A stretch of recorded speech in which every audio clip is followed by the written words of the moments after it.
कोयना वसाहत पंचायत समिती गणातील जिल्हा परिषदेच्या निवडणुकीच्या प्रचाराकरता आपण या ठिकाणी काँग्रेस पक्षाच्या सभेकरता जमलेलो आहोत. या सभेला मार्गदर्शन करण्याकरता महाराष्ट्राचे युवक काँग्रेसचे अध्यक्ष शिवराज मोरे दक्षिण आज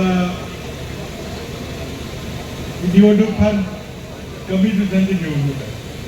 फक्त आता 4 दिवस प्रचाराला राहिलेले आज एक मोठी जाहीर सभा या ठिकाणी आयोजित करून या मतदारसंघाच्या मतदारांना काँग्रेस पक्षाचे विचार आणि उमेदवारांची ओळख करून देण्याकरता आम्ही इथं आलेलो. खरं म्हणजे स्वर्गीय यशवंतराव चव्हाणांनी सत्तेचं विकेंद्रीकरण करण्याकरता पंचायत राज्य संस्थांची संकल्पना मांडली. लोकसभा आणि विधानसभेला ती कायदे मंडळ आहे, कायदे करायचे असतात. विकासाचं काम हे स्थानिक पातळीवरच्या स्थानिक स्वराज्य संस्था ग्रामपंचायत असेल, पंचायत समिती, जिल्हा परिषद त्यांनी करायचं.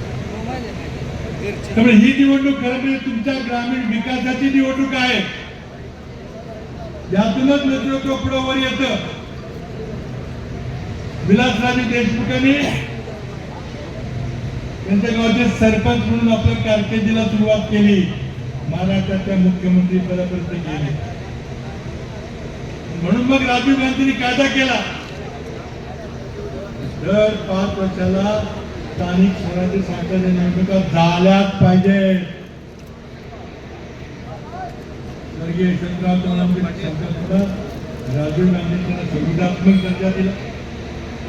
भाजप सरकारने गेली 8 वर्ष स्थानिक स्वराज्य संस्थांच्या निवडणुका घेतल्या. सगळे अधिकार नोकरशाहीच्या हातात दिले. मुख्यमंत्र्यांच्याकडे गेले, मंत्र्यांच्याकडे गेले. स्थानिक प्रतिनिधीला त्यांनी मोठं होऊ नये, महिलांनी आपल्या विकासाची कामं काही करायची गरज नाही, सरकार अधिकारी सांगतील तेच काम होईल. मग आता निवडणूक होत्या त्या फडणवीसांना पाहिजे होत्या म्हणून नाही होत. सुप्रीम कोर्टाने आदेश दिला, तंबी दिली की जानेवारी महिन्यात निवडणुका सगळ्या घ्यायला तर तुझं सरकार बरखास्त करून टाकलं म्हणून होतं.